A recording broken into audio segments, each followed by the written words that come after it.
ஆண்டவராகிய இயேசு கிறிஸ்துவின் கிருபையும் சமாதானமும் உங்கள் அனைவரோடும் கூட இன்றைக்கும் நிகழ்வதாக. நான் உன்னை விட்டு விலகுவதில்லை, உன்னை கைவிடுவதும் இல்லை என்று சொன்ன நமது ஆண்டவராகிய இயேசு கிறிஸ்து நம்முடனே கூட இருக்கிறார். சமாதானமே இது. இஸ்ரவேலர்கள் பாபிலோன் தேசத்தின் ராஜாவினால் சிறைப்பிடிக்கப்பட்டு பாபிலோனுக்கு கொண்டு போகப்பட்டார்கள். கிமு 597 வருடத்தில். அப்பொழுது இஸ்ரவேலர்கள் நடுவில் இருந்த எசேக்கியேல் தீர்க்கதரிசி ஐயாவும், அவரும் இஸ்ரவேலர்கள் எசேக்கியேல் தீர்க்கதரிசி ஐயாவையும் சிறைப்பிடித்துக் கொண்டு போய்விட்டார்கள்.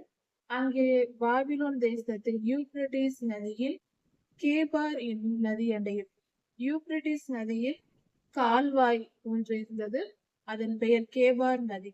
அந்த இடத்தில் ஐயா எசேக்கியேல் ஐயா சிறையிருப்பின் ஜனங்கள் மத்தியில் அவர் வாசம் செய்து கொண்டிருந்தார். பாபிலோனில் அந்த இடத்தில் இருந்தார். அப்பொழுது கர்த்தருடைய வார்த்தை அவருக்கு வந்தது. கர்த்தர் தரிசனத்தை கொடுத்தார். அதாவது வானங்கள் திறக்கப்படுவதை எசேக்கியேல் ஐயா பார்த்தார். வானம் திறக்கப்பட்டது.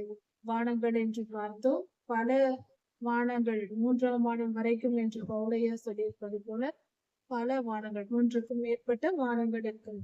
அதாவது கர்த்தர் வாசம் செய்யும் இடத்தை, வானம் திறக்கப்பட்டு கர்த்தர் தங்கியிருக்கும் அந்த பரலோக காட்சியை ஐயா பார்க்கிறார். யோயாக்கீன் ராஜா அரசாண்ட 5ஆம் வருடத்தில் இது நடந்தது. எசேக்கியேல் ராஜா ஊசி என்னும் ஆசாரியனுடைய குமாரனாய் இருக்கிறார். ஆசாரிய வம்சத்தை சேர்ந்தவர், லேவி கோத்திரத்தை சேர்ந்தவர். அந்த ஆசாரியரான ஊசியின் குமாரனான எசேக்கியேலுக்கு கர்த்தருடைய வார்த்தை வந்தது. கர்த்தருடைய கரம் அவர் மேல் அமர்ந்து அவர் தரிசனங்களை பார்க்க தொடங்குகிறார். இதுதான் ஆவிக்குரிய அனுபவங்கள், இயற்கைக்கு அப்பாற்பட்ட அனுபவங்கள், சூப்பர் நேச்சுரல் பவர் என்று சொல்வார்கள். இயற்கைக்கும் அப்பாற்பட்ட சில காரியங்கள், அதாவது இந்த உலகத்தில் இது இப்படித்தான் நடக்கும் என்ற இயல்பு இருக்கிறது, இதுதான் இயற்கை என்று நாம் சொல்லுவோம். அது ஒரு எல்லை இருக்கிறது. அதற்கு மேலே நடந்தால் அது இயற்கைக்கு அப்பாற்பட்டது. சாதாரணமாக இது நடக்காது, ஆனால் இது நடந்திருக்கிறது என்று சொல். அதாவது தண்ணீரானது எப்பொழுதும் மேட்டிலிருந்து பள்ளத்திற்கு வரும். இது இயற்கையான ஒரு நிகழ்வு. எங்கு மேடா இருந்தாலும் அந்த இடத்தில் தண்ணீர் ஊற்றினால் அது பள்ளத்தை நோக்கி வரும். இது இயல்பான காரியம். இயற்கைக்கு அப்பாற்பட்ட காரியம் என்றால், பள்ளத்தில் இருக்கிற நீர் மேல் நோக்கி சென்று உயரத்திற்கு சென்றால் அது இயற்கைக்கு அப்பாற்பட்டது தானே. இப்படிதான் இயற்கைக்கு அப்பாற்பட்ட இயல்பாக நடக்காத காரியங்கள் மிக சிறப்பான ஒரு தன்மையோடு நடக்கும் போது அதை சூப்பர் நேச்சுரல் பவர் என்று சொல்வார்கள். கர்த்தர் இந்த பூமியில் இயற்கையாக இது இப்படிதான் நடக்க வேண்டும் என்ற சட்டத்திட்டங்களை வகுத்திருக்கிறார். ஆனால் இந்த பூமியில் இருக்கிற எல்லா காரியத்திற்கும் சட்டத்தை கொடுத்தவர் ஒரு புது காரியத்திற்கு ஒரு புதிய சட்டத்தை போட மாட்டாரா? இந்த பூமியை தவிர வேறு சட்டங்களே இல்லை, அவர் இப்படித்தான் செய்வார், இந்த பூமி நடப்பது மட்டுமே இயல்பு, மற்றது எதுவுமே இல்லை என்று சொல்ல முடியுமா? முடியாது. இந்த உலகத்தில் இருக்கிற காரியங்கள் மட்டுமே அல்ல, இன்னும் புதிய காரியங்கள் எத்தனையோ இருக்கலாம், புதிய புதிய வல்லமைகள் எத்தனையோ இருக்கலாம். அதுபோல இயற்கைக்கு அப்பாற்பட்ட நிகழ்வுகள், ஆவிக்குரிய அனுபவங்கள் என்பது உண்மை. அதை நம்புவோம், அது சத்தியமான காரியம். அப்படிப்பட்ட அனுபவங்கள் நமக்கு வரும்போது அதை நம்மால் மறக்க முடியாது. முதலில் விசுவாசித்தால் நிச்சயம் அப்படிப்பட்ட அனுபவங்கள் வரும். அதனால் நாம் இன்னும் உறுதிப்படுவோம். இதெல்லாம் சத்தியமான உண்மை, இதை நம்புவோம். அதற்கு ஆதாரம் தான் எசேக்கியேல் புத்தகம். எசேக்கியேல் ஐயா தரிசனம் பார்க்கிறார். அந்த தரிசனத்தில் கர்த்தருடைய கரம் அவர் மேல் வந்து அமர்கிறது. அதன் பின்பு அவர் தரிசனம் பார்க்கிறார். அந்த தரிசனத்தில் வடக்கே இருந்து முதலில் ஒரு புயல் காற்று வருகிறது. வடக்கு திசையிலிருந்து புயல் காற்று வருகிறது. அதனோடு கூட மேகங்களும் வருகிறது, மேகம் வருகிறது. அந்த மேகத்தில் அக்கினி கலந்திருக்கிறது. மேகம், அந்த மேகத்தினுள்ளே அக்கினியும் கலந்திருக்கிறது. மேகமும் நெருப்பும் கலந்து வருகிறது. இப்படிப்பட்ட ஒரு வித்தியாசமான அனுபவத்தை ஐயா பார்க்கிறார். வித்தியாசமான ஒரு தோற்றத்தை பார்க்கிறார். அதாவது கர்த்தர் தரும் தரிசனங்கள் எல்லாம் சுய தோற்றத்தை உடையதாய் இருக்காது என்று வசனம் சொல்லுகிறது. தீர்க்க தரிசனங்கள் அது கனவாக இருந்தாலும் சரி, ஜெபிக்கும் போது நாம் பார்க்கிற காட்சிகளாய் இருந்தாலும், கர்த்தருக்கு தருகிற தரிசனங்களாய் இருந்தாலும் சரி, கண் திறந்திருக்கும் பொழுதே கர்த்தர் சில தரிசனங்களை கொடுப்பார். அதுவாக இருந்தாலும் சரி, எதுவாய் இருந்தாலும் தீர்க்க தரிசனங்கள் என்றாலே அது சுய தோற்றம் உடையதாய் பெரும்பாலும் இருக்காது. சுய தோற்றம் என்றால் அதன் பொருள் என்னவோ அப்படியே இருக்காது. அதற்கு பின்னால் ஒரு பொருள் இருக்கும். உவமையாக சொல்வது போல தரிசனங்கள் இருக்கும். இதுதான் உண்மை. இயற்கைக்கு மீறின செயலா இருக்கும். இதற்கு உதாரணமாக யோசேப்பையாவின் சரித்திரத்தில் அவர் பார்த்த தரிசனத்தில் யோசேப்பையா சிறு வயதில் தரிசனம் பார்க்கிறார். அந்த கனவு பார்க்கிறார். அதனால்தான் அவ்வளவு பிரச்சனைகள் அவர் வாழ்க்கையில் வருகிறது. இருந்தாலும் அவர் பார்த்த கனவில் மாடு மாடை தின்னுகிறது. ஒரு விளைந்த கதிர் இன்னொரு கதிரை விழுங்குகிறது. இப்படியாக அவர் தரிசனம் பார்க்கிறார். இது இயல்பாய் நடக்காது. சுய தோற்றத்தில் இப்படி நடக்கவே நடக்காது. இது எல்லோருக்கும் தெரிந்த காரியம். ஆனால் அந்த தரிசனத்தில் அவர் பார்க்கிறார். அதே போல வானத்து நட்சத்திரங்களும் சூரியனும் சந்திரனும் வந்து தன்னுடைய காலில் விழுகிறது போல காண்கிறார் தரிசனம். இதுவும் நடக்காது. அப்படி என்றால் நடக்க முடியாத காரியத்தை வைத்து நடக்கக்கூடிய ஒரு காரியத்தை நமக்கு வெளிப்படுத்துகிறார் கர்த்தர். அதுவே தீர்க்க தரிசனமாய் இருக்கிறது. இதை புரிந்து கொள்வோம். உண்மையான தீர்க்க தரிசனம் எது, பொய் தீர்க்க தரிசனம் எது என்பதை இதை வைத்து ஓரளவு நம்மால் கண்டுபிடிக்க முடியும். யாராவது தரிசனம் பார்த்து சொன்னாலும் இது உண்மையா அல்லது பொய்யா, இது நம் மனதில் தோன்றியதா அல்லது கர்த்தர் கொடுத்ததா அல்லது பொல்லாத சாத்தான் கொடுத்ததா என்று நம்மால் வரையறுக்க முடியும். இதை வைத்து கொஞ்சம் நாம் கண்டுபிடிக்கலாம். பொதுவாக மேகம் என்றால் மேகம் வெண்மையா இருக்கும். மழை வரும்போது அதன் நிறம் கருமையா இருக்கும். மேகம் நீர் கொண்டு நீரை குடிப்பதினால் அது கருமை நிறமாக நமக்கு தோன்றும். பார்க்கும்போது கருமேகம் வந்தால் மழை வரப்போகிறது என்று சொல்லுவோம். நீர் அதிகமே அதில் வைத்திருக்கும். அப்படி இருக்க இங்கு வித்தியாசமான ஒரு காட்சியை எசேக்கியேல் ஐயா பார்க்கிறார். மேகம் வருகிறது, அதோடு கூட அக்கினி கலந்திருக்கிறது. மேகத்தில் எப்பொழுதும் தண்ணீர் தான் இருக்கும், ஆனால் அதில் அக்கினி இருப்பதாக அவர் பார்க்கிறார். இதுதான் உண்மையான கர்த்தர் தரும் தரிசனத்திற்கான அடையாளம். அது சுற்றிலும் பிரகாசமும் அதன் நடுவில் அந்த மேகத்தின் நடுவில் சொகுசாவின் நிறமும் இருந்ததாக அவர் பார்க்கிறார். சொகுசாவின் நிறம் என்றால் ஆம்பர், அதாவது மரக்கலர், உட்கலர் என்று சொல்லுவோம். அது இன்னும் கொஞ்சம் டார்க்காக இருந்தால், உட்கலர் இன்னும் கொஞ்சம் டார்க்காக இருந்தால் அதுதான் சொகுசாவின் நிறம், ஆம்பர் என்று சொல்லக்கூடிய நிறம். அந்த மேகத்தின் நடுவிலிருந்து 4 ஜீவன்கள் தோன்றின. அந்த ஜீவன்கள் மனுஷ சாயலாய் இருந்தது. மனித சாயல் என்றால் என்ன? மனித சாயல் என்றால் உருவத்தில் தூரத்திலிருந்து பார்க்கும்போது மனித உருவம் அவர்களுக்கு இருந்தது. 4 ஜீவன்கள் இருந்தது. அந்த மேகம், அந்த மேகத்தில் அக்கினி கலந்திருந்தது. அதன் நடுவில் சொகுசாவின் நிறம் இருந்தது. அந்த நிறத்தின் நடுவில் 4 ஜீவன்கள் தோன்றின. அப்பொழுதுதான் அது தோன்றுகிறது. அந்த 4 ஜீவன்களும் மனித சாயலாய் இருந்தது. அந்த 4 ஜீவன்களுக்கும் அது மிருகம் என்றும் சொல்ல முடியாது, மனிதன் என்றும் சொல்ல முடியாது. 4 ஜீவன்கள், உயிரினம் என்று சொல்லப்படுகிறது. உயிருள்ள 4 ஜீவன்கள். அந்த 4க்கும் ஒவ்வொரு ஜீவனுக்கும் 4 முகங்கள் இருந்தது. முகம், தலையல்ல, 4 முகங்கள் இருந்தது. ஒரு தலை, 4 முகம். 4 பக்கத்திலும் 4 முகம் இருக்கிறது. அந்த 4 முகங்களுக்கும் அடியில் 4 கைகள் இருக்கிறது. ஒரே ஒரு மனித சாயலான உருவம். அதில் ஒரு தலை, 4 முகங்கள், 4 முகங்களுக்கும் கீழே 4 கைகள். 4 கைகளுக்கு மேலாக 4 செட்டைகள் இருக்கிறது. செட்டைகள் என்று சொல்லும்போது ரெக்கைகள், பறக்கக்கூடிய ரெக்கைகள். அவை 4 இருக்கிறது. 4 தலை, 4 கைகள், 4 ரெக்கைகள். அவைகளுடைய கால்கள் நிமிர்ந்த கால்களாய் இருக்கிறது. ஒவ்வொரு ஜீவன்களும் இப்படி இருக்கிறது, ஒரே மாதிரியாக. அவைகளுடைய கால்கள் நிமிர்ந்த கால்களாய் இருக்கிறது. அந்த கால்களின் பாதங்கள், அந்த ஜீவன்களின் கால்களுடைய பாதம் பார்ப்பதற்கு ஒரு கன்றுக்குட்டியின் பாதம் போல இருக்கிறது. மென்மையாக அந்த கன்றுக்குட்டியின் பாதத்தின் அமைப்பை நாம் பார்த்து கொள்ளலாம். அது போல இருக்கிறது. அதாவது ஒரு வெண்கல பாத்திரத்தை நாம் சுத்தமாக கழுவி வைத்தால் அது எவ்வளவு பளபளப்பாக இருக்குமோ அது போல அந்த கால்கள் மின்னிக் கொண்டிருந்தன. சுத்திகரிக்கப்பட்ட வெண்கல பாத்திரம் போல மின்னிக் கொண்டிருந்தது. பளபளப்பாய் மிக அருமையாய் இருக்கும் அந்த நிறம். ஒரு இளம் சிவப்பு நிறத்தில் அப்படி இருந்ததாம் அந்த பாதம், அந்த ஜீவன்களின் பாதம். அவைகளுடைய செட்டைகளின் கீழே, 4 செட்டைகளுக்கும் கீழே 4 முகங்கள் இருந்தது. 4 முகங்கள் இருந்தது. அந்த 4 ஜீவன்களின் செட்டைகளின் கீழே 4 கைகள், 4 செட்டைகளுக்கும் கீழ் 4 கைகள் இருக்கிறது. அந்த 4 செட்டைகளுக்கும் அதினதின் முகங்களும் அதினதி கைகளும் இருக்கிறது. அப்படி என்றால் ஒரு முகம், ஒரு செட்டை, ஒரு கை, ஒரு முகம், ஒரு செட்டை, ஒரு கை என்று ஒவ்வொரு ஜீவன்களுக்கும் 4 செட்டாக இருக்கிறது.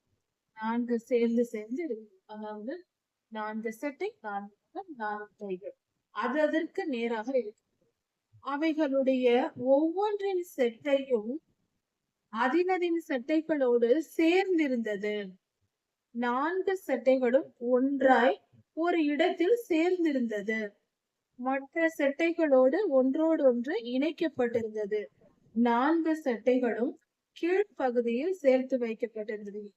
அதாவது கீழ்ப்பகுதியில், அதாவது ஒன்றோடொன்று இணைக்கப்பட்டது போல இருந்தது. மேல் பகுதி பிரிந்திருந்தது செட்டைகள் கீழே இணைக்கப்பட்டிருந்தது. இதில் எந்த ஒரு ஜீவன் எந்த திசையில் போக வேண்டும் என்றாலும் அந்த ஜீவன் எங்கு போக வேண்டும் என்றாலும் திரும்பாது. 4 முகங்கள் 4 பக்கங்களிலும் செல்லக்கூடியதா இருந்தது.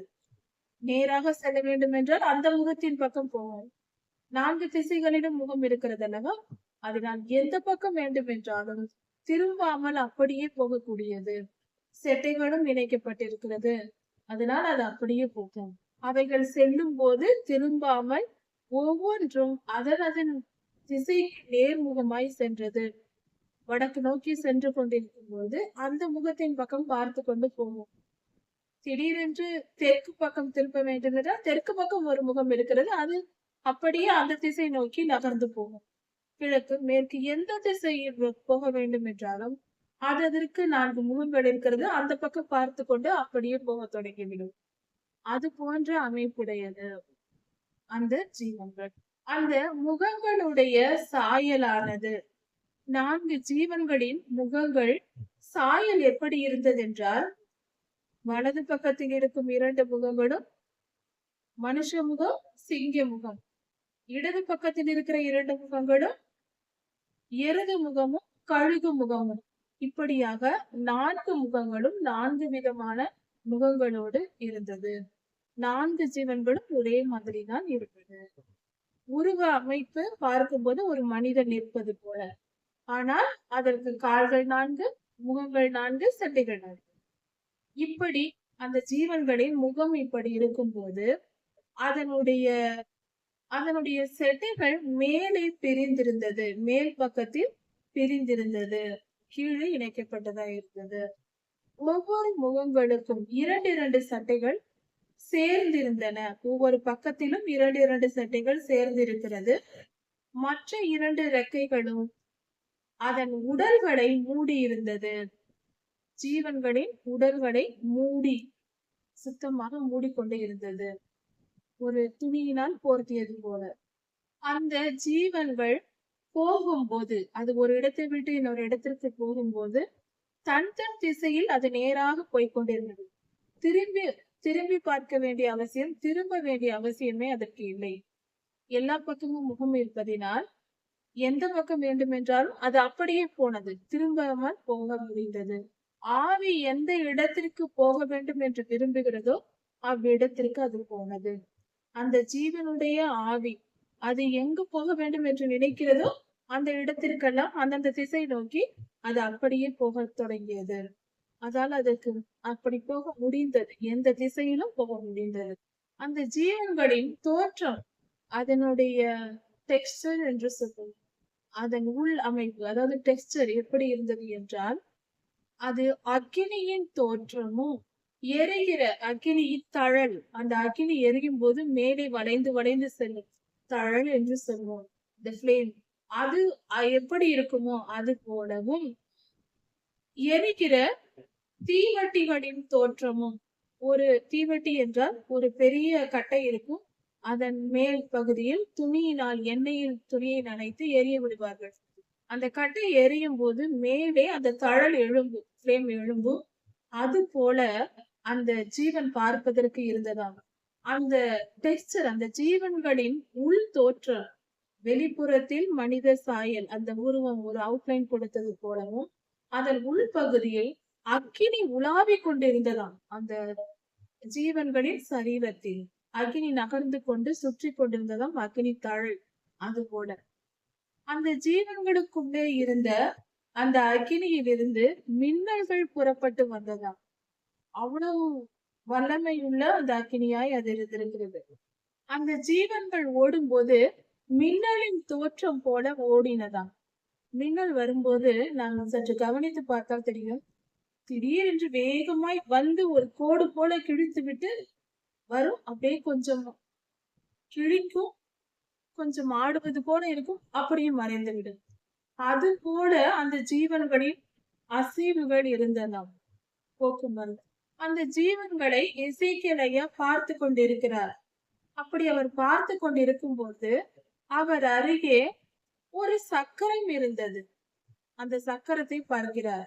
இப்படி எசேக்கியேல் ஐயா அந்த ஜீவன்களை பார்த்து கொண்டிருக்கும் போது பூமியில் அந்த ஜீவன்களுக்கு அருகே ஒரு சக்கரத்தை பார்க்கிறார். அந்த சக்கரம் மிக பெரியதா இருக்கிறது, மிகப்பெரிய சக்கரம். அந்த சக்கரம் பார்ப்பதற்கு நல்ல பசுமையான ஒரு நிறம்.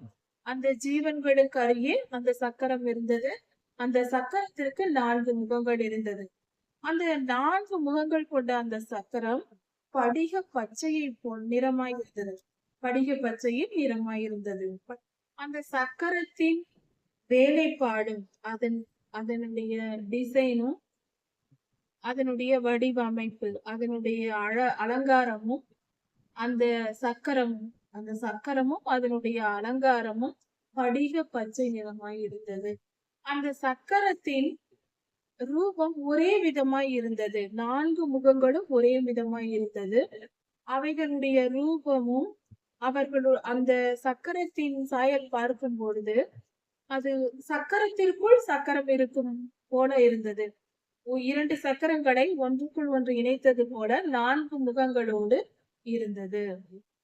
அந்த சக்கரங்கள் ஓடும்போது அவினதின் பக்கத்தில் அது அப்படியே ஓடும். 4 திசைகளிலும் திரும்பாமல் ஓடும் வல்லமை பெற்றது.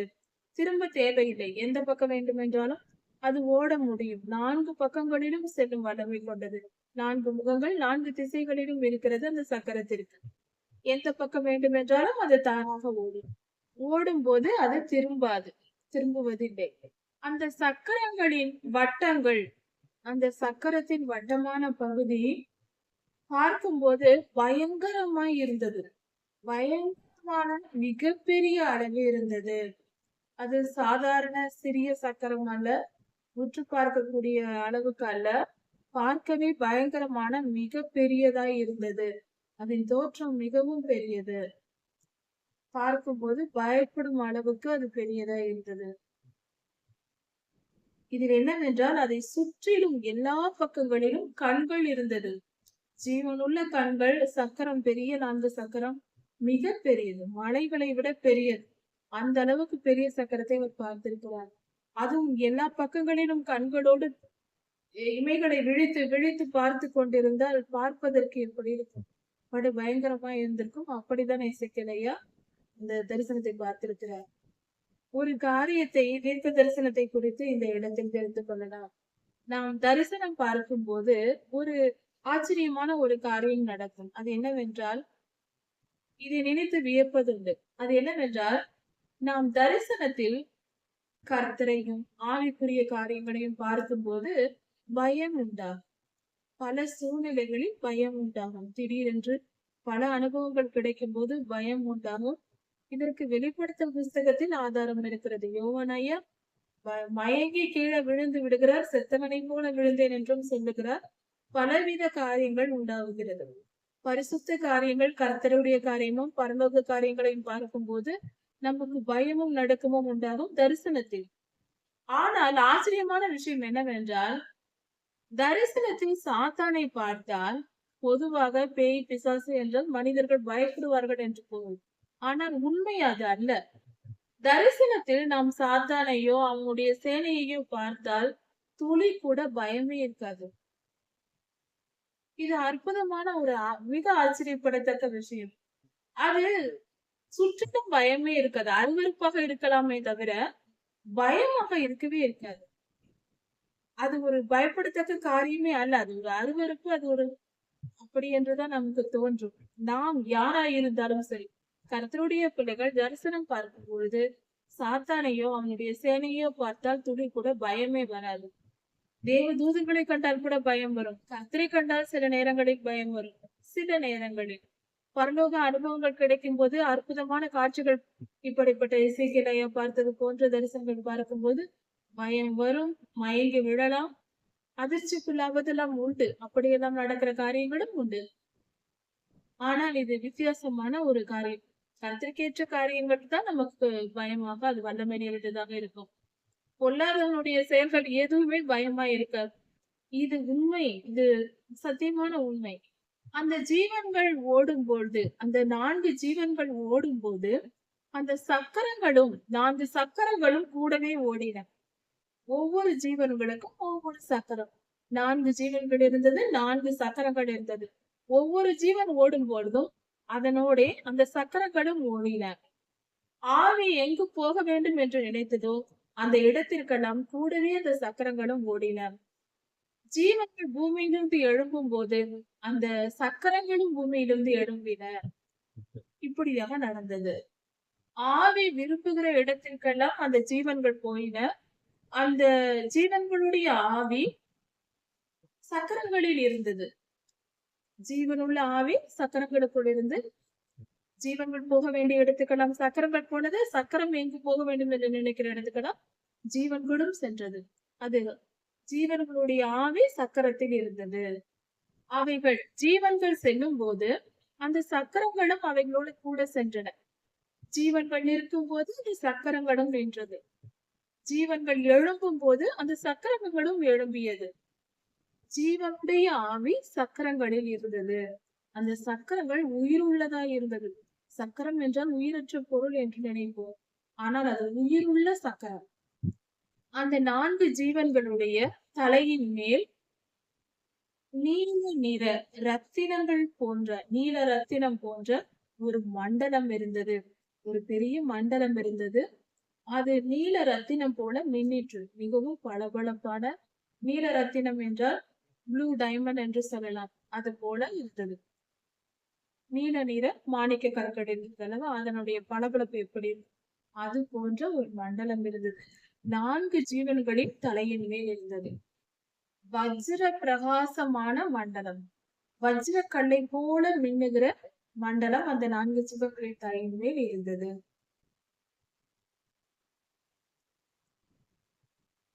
ஒரு மண்டலம் 4 ஜீவன்களுடைய தலையின் மேல் இருந்தது. அது மிகவும் பிரகாசமாய் இருந்தது. அவைகளுடைய தலையின் மேல் விரிந்திருந்தது, விரிவாய் இருந்தது. மண்டலத்தின் கீழே அந்த 4 ஜீவன்களின் செட்டைகள் இருந்தது அல்லவா, அந்த செட்டைகள் ஒன்றுக்கொன்று எதிரெதிராய் விரிந்திருந்தன. 4 செட்டைகளும் 4 திசைகளை பார்த்து கொண்டு விரிந்திருந்தது. அவைகளின் மேல் அந்த மண்டலம் இருந்தது. தங்கள் உடல்களை மூடி இருந்த 2 செட்டைகள் அவைகளுடைய சரீரங்களை மூடி இருந்தது. இரு பக்கத்திலும் இருக்கிற ஒவ்வொன்றுக்கும் இருந்தது. தங்கள் உடல்களை மூடிக்கொள்கிற 2 செட்டைகளும் இருந்தது. அவைகள் செல்லும் போது அந்த செட்டைகளினுடைய சத்தத்தை நான் கேட்டேன் என்று எசேக்கியேல் சொல்லுகிறார். சத்தம் கேட்கிறது இவருக்கு. அந்த செட்டைகளின் இரைச்சல் சத்தம் கேட்கிறது. அது எப்படி இருந்தது என்றால், பெரு வெள்ளத்தின் இரைச்சல் போலவும் சர்வ வல்லவருடைய சத்தம் போலவும் ஒரு ராணுவம் ஆரவாரம் செய்தால் எப்படி இருக்குமோ அதன் சத்தத்தை போடவும். ராணுவம் வெற்றி பெற்று விட்டால் ஆரவாரம் செய்வார்கள் அல்லவா? அப்பொழுது ஏற்படுகிற சத்தத்தை போடவும் இப்படியாக அதன் சத்தம் இருந்தது. அந்த ஜீவன்கள் நிற்கும்போது அதனுடைய செட்டைகளை அது தளர விட்டது. பறக்கும்போது நிமிர்ந்து பறந்தது. அது கீழே இறங்கி அமரும்போது செட்டைகளை தளர விட்டது. அவைகள் நின்று, அந்த 4 ஜீவன்களும் நின்று செட்டைகளை விரித்திருந்த போது, அது தளர விட்ட போது, அந்த 4 ஜீவன்களின் தலையின் மேல் இருந்த அந்த மண்டலத்திலிருந்து ஒரு சத்தம் கேட்டது. அந்த 4 ஜீவன்களின் தலைகளின் மேலிருந்த மண்டலத்தில், அது வஜ்ர கல்லை போல ஜொலித்துக் கொண்டிருந்த மண்டலம் இருந்தது. அந்த மண்டலத்திற்குள்ளே நீல ரத்தினம் போல ஒரு சிங்காசனம் இருந்தது. நீல ரத்தினத்தால் செய்யப்பட்ட சிங்காசனம் போல. அதனுடைய டெக்ஸ்டர் பார்க்கும்போது நீல ரத்தினம் போல இருந்தது. நீல ரத்தினத்தை எடுத்து அதையே ஒரு மிகப்பெரிய ரத்தினக்கல்லை எடுத்து ஒரு சிங்காசனம் செய்தது போல அந்த சிங்காசனம் இருந்தது. அந்த சிங்காசனத்தின் மத்தியில் மனுஷ சாயல் தோன்றியிருந்தது. மனித சாயலில் ஒருவர் இருந்தார். அவருடைய இடுப்பாக காணப்பட்ட அந்த காரியம் எல்லாம் அவருடைய இடுப்பை சுற்றிலும் நெருப்பாய் இருந்தது. இடுப்பு என்றால் நாம் சாதாரணமாக கால்கள் எல்லாம் இல்லை, இடுப்பு போல இருந்த ஒரு பகுதி அந்த இடத்தில் வெறும் அக்கினி மயமாய் இருந்தது. அக்கினியாய் சூழப்பட்டிருந்தது. இடுப்புக்கு கீழே அக்கினியாய் இருந்தது. அதன் நிறம் சொகுசாவின் நிறமாய் இருந்தது. அந்த இடுப்புக்கு கீழாக காணப்பட்ட இடம் அக்கினி மயமாகவும் அக்கினியின் தோற்றமாகவும் பிரகாசமாகவும் பிரகாசித்துக் கொண்டு இருந்தது.